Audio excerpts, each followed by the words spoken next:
দিদি অমন করো না, দাদা আরো কষ্ট পাবে।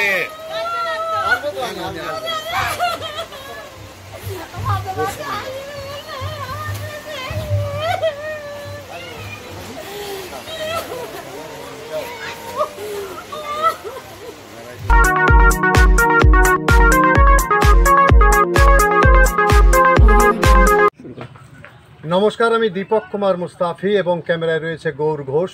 আমরা বার্তা হরিণঘাটার পক্ষ থেকে আজকে পৌঁছে গিয়েছি হরিণঘাটা ব্লকের আয়েশপুর প্রাথমিক বিদ্যালয়ে। আজকে এই স্কুলে মূলত এসছি, এই স্কুলের প্রধান শিক্ষক দিলীপ মণ্ডল, তিনি দীর্ঘ বছর এই স্কুলে শিক্ষকতা করেছেন। তার আজকে বিদায় অনুষ্ঠান, স্কুল কর্তৃপক্ষ তাকে আজকে বিদায় সম্মান জানাবেন। সেই উপলক্ষে আমরা হাজির হয়েছি এই আয়েশপুর প্রাথমিক বিদ্যালয়ের পিছনেই এই অস্থায়ী এই মঞ্চে। আসুন আমরা এই মুহূর্তে সরাসরি আমরা শিক্ষক দিলীপ মণ্ডলের কাছে আমরা পৌঁছে যাচ্ছি, তার মুখ থেকেই শুনি আজকের অনুভূতি, আজকের অভিজ্ঞতার কথা। আমরা এগিয়ে যাচ্ছি, আমরা মাইক্রোফোন নিয়ে এগিয়ে যাচ্ছি শিক্ষক দিলীপ মণ্ডলের কাছে।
তাই আপনাকে প্রথমেই আপনার করে যাওয়া বা কিছু অসম্পূর্ণ কাজ এগিয়ে নিয়ে যাওয়ার জন্য আজকে আমরা সবাই সবার মতো করে ভাগ করে নেবো আপনাকে সামনে রেখে, এবং আপনি আমাদের সবার মাঝখানে ছিলেন, আছেন, থাকবেন।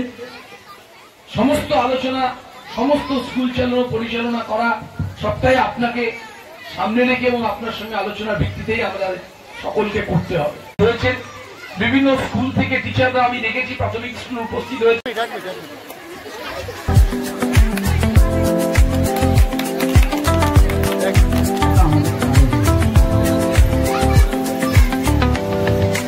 একদিন যেমন কোন একটি বিষয় জন্মগ্রহণ করে, কালের নিয়মে একদিন আজ তারা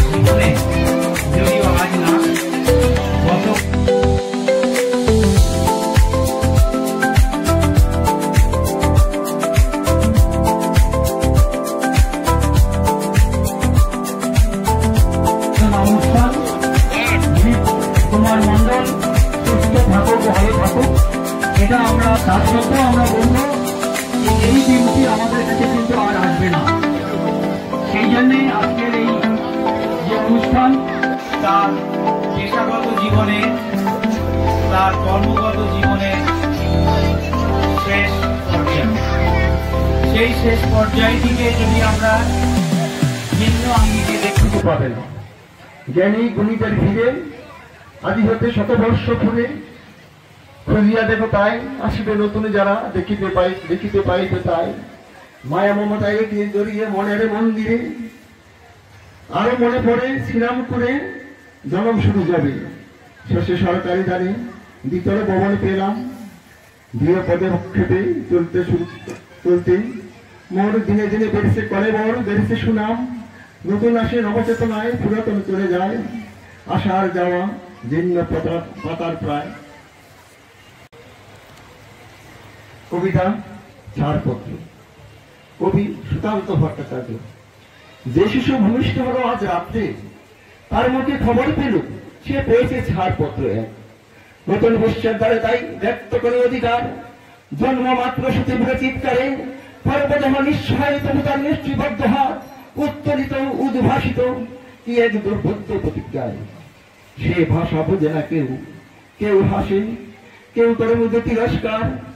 আমি কিন্তু মনে মনে বুঝেছি সে ভাষা, পেয়েছি নতুন চিঠি আসন্ন যুগের পরিচয়পত্র পরিভূষ্ট শিশু, অস্পষ্ট কুয়াশা ভরা চোখে এসেছে নতুন শিশু। তাকে ছেড়ে দিতে হবে স্থান, জীর্ণ পৃথিবীতে ব্যর্থ মৃত আর ধ্বংসস্তূপ পিঠে। চলে যেতে হবে আমাদের, চলে যাব, তবু আজ যতক্ষণ দেয় আছে প্রাণ, প্রাণ পড়ে পৃথিবীর সর্বজঞ্জাল এই বিশ্বকে এই শিশুর বাসযোগ্য করে যাব আমি নবজাতকের কাছে এবার দৃঢ় অঙ্গীকার। অবশেষে সব কাজ সেরে আমার দেহে রক্তে নতুন শিশুকে করে যাব আশীর্বাদ, তারপর হব ইতিহাস। নমস্কার, এখানে আমি শেষ করি।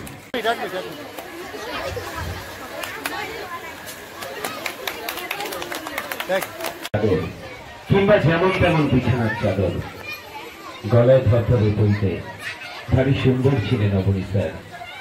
অবনী স্যারের হাতে পড়ে কত ছাত্র যে জীবনের। আজকে আপনার সে বিদায় অনুষ্ঠান, আপনি এখানে জয়েন করেছিলেন মূলত কত বছর হলে স্কুলে হয়েছেন? নমস্কার, আমি জয়েন করেছি 27/7/2007 ইংরেজি আমার প্রথম। আমি আগে জয়েন করেছিলাম, প্রথম চাকরি জীবনে আমি চাকরি পেয়েছিলাম মৃত্যুপুর প্রাথমিক বিদ্যালয়।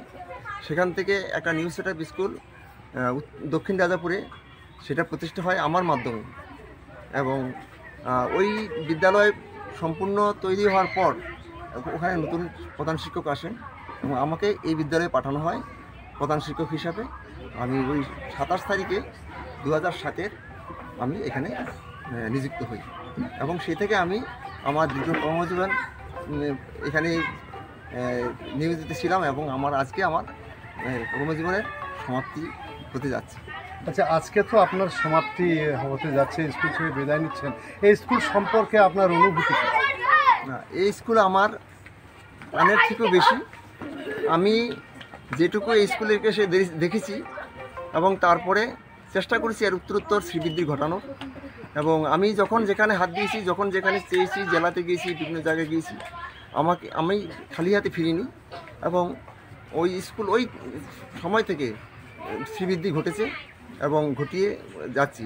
তারপরে আমাদের রাস্তা সম্প্রসারিত জাতীয় সম্প্রসারণের ব্যাপার আসে এবং বিদ্যালয়টা ভাঙার পরে যে স্কুলটা কীভাবে গড়া হবে, কোথায় থাকবে না হবে, খুব দুশ্চিন্তার জায়গা বিভিন্ন জায়গায় চাওয়া হয়েছিল, কিন্তু সেখানে পাওয়া যায়নি। পার্শ্ববর্তী এলাকায় 2 জায়গায় চেয়েছিলাম, কিন্তু সেখানেও পাইনি, তাদের স্থান সংকুলন হচ্ছিল না। আমার কিছু দূরেই আমার সরকারি বিদ্যালয় জায়গা ছিল ফার্মে, আমরা সেই জায়গাটা চেয়েছিলাম, কিন্তু উদ্যোগের, বিশেষ করে আমি উদ্যোগই বলবো, সেটা আমরা পাইনি। তারপরে আমাদের যে জেলা চেয়ারম্যান, আমাদের বিদ্যালয় শিক্ষা দপ্তরের চেয়ারম্যান, ওনাকে আমি ডাকিয়েছিলাম, উনি এসেছিলেন, সমস্ত কিছু দেখেছে। উনি বললেন, মাস্টারমশাই আপনি কাজ করেন, এটুকু জায়গার মধ্যেই আপনি সুন্দর করে স্কুলটাকে গড়ে তুলবেন। তারপরে কিন্তু যেটুকু জায়গা ভাঙা পড়ার যেটুকু ছিল, তারপরে সেখানে স্কুল বিদ্যালয় গড়ার জন্য তারা একটা সম্মত ছিলেন না। তারপরেও আমি আমাদের স্কুলের একজন শিক্ষক বিজন কুমার মহাশয়, ওনাকে নিয়ে জায়গাটা পরিমাপ করে দেখা যাচ্ছে আমরা ওখানে 400 স্কোয়ার ফিটের ঘর নিচে করতে পারি এবং উপরে আরও 400 স্কোয়ার ফিট এবং 800 স্কোয়ার ফিট ঘর এবং সমস্ত স্কুলটার সৌন্দর্যায়ন ওই অর্থায়নে হয়েছিল এবং সেই থেকে আমাদের স্কুল মানে একটু একটু করে শ্রীবৃদ্ধি ঘটেছে। আমি আশা রাখবো আমাদের এই স্কুল দিনে দিনে আরও শ্রীবৃদ্ধি ঘটবে, এটুকু আমি শেষে একটা আমি জিজ্ঞেস করছি যে এত বছর শিক্ষকতা করে এখানে কর্মজীবন, এখানেই আপনার আজকে বিদায় পর্ব, তো এই বিদায় পর্বর পরে আগামীকাল থেকে অন্য একটা নতুন জীবন শুরু করবেন, তা কীভাবে আপনি বাকি জীবনটাকে শুরু করতে চাইছেন? হ্যাঁ, আমি এই শিশু যারা যেখানে আছে আমি যেই কটা স্কুলে গেছি আমি আশা রাখি প্রত্যেক স্কুলে আমি একটু একটু করে যাবো, এই স্কুলেও আমি আবার আসবো। আর আমার এই কর্মজীবনের সময় আমি একটা স্কুল কামাই করিনি, এমনকি দীর্ঘ কোনো ছুটি আমি স্কুল থেকে নিইনি। এমনকি এবছর যে আমার আজকে কতদিন হলো, আজকে এপ্রিল শেষ হলো, আমার মনে হয় একটা ছুটি আমার সিএল বা অন্য কিছুতে আমি কাটাইনি, বরঞ্চ এমনকি ছুটির দিন আমি স্কুলে এসে থেকেছি। আর আমি আমার ওই সময় দীর্ঘ সময় আমার অনেক সহযোগী সহযোদ্ধা এবং আমার সহকর্মী এবং আমার অভিভাবকদের অভিজ্ঞতা পেয়েছি, যারা আমাকে সর্বভাবে সহযোগিতা করেছেন এবং তারা এখনও আমাকে আশ্বাসেন মাস্টারমশাই স্কুলে আসবেন। আমার ছাত্রছাত্রী যারা আছে তারাও আপনি হয়তো দেখেছেন কিছুক্ষণ আগে তাদের কি প্রতিক্রিয়া, আমি হয়তো ওদেরকে ছেড়ে যেতে পারবো না, আমি আসবো আর চেষ্টা করবো আমার পরিবারকে একটু সময় দিতে। আপনার নামটা বলুন। আমার নাম শ্রী দিলীপ কুমার মণ্ডল, আমার বাড়ি হরিণঘাটা সুবর্ণপুর, আমার বাবার নাম সূর্য কুমার মণ্ডল। আর আজকে আমার বসে তো আমার 2025-এর 10ই এপ্রিল আমার 60 বছর পূর্ণ হয়েছে। যেহেতু সরকারি নিয়মে এই সময়টা যে কদিন ছুটি খোলা থাকবে আমি সেই সময়টা পাবো, আমি তাই আজকে আমার আগামী দিন আমার হতো, কিন্তু যেহেতু ছুটি পড়ে যাচ্ছে আমি আজকে আমার বিদ্যালয়ের জীবন পরিসমাপ্তি করতে চাই। ধন্যবাদ আমাদের চ্যানেল থেকে আপনাকে, আপনি সুস্থ থাকুন, আপনারাও সবাই ভালো থাকবেন, নমস্কার।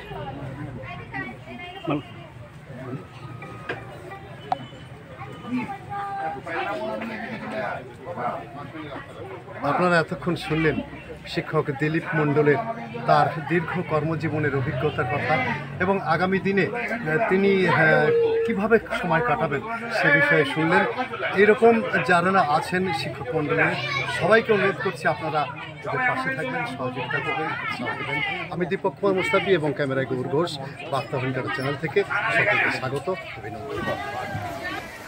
আচ্ছা, আমাদের অনুষ্ঠান আজকে এখানেই শেষ হচ্ছে। আপনাদের সকলকে অসংখ্য ধন্যবাদ, আপনারা এতক্ষণ এখানে আমাদের জন্য সময় দিয়েছেন, আমাদের জন্য থেকেও বেশি স্যারকে সময় দিয়েছেন, তাই স্যারের তরফ থেকেও আমি অসংখ্য ধন্যবাদ জানিয়েছি। সকলকে আন্তরিক ভালোবাসা শ্রদ্ধা জানাই। নমস্কার।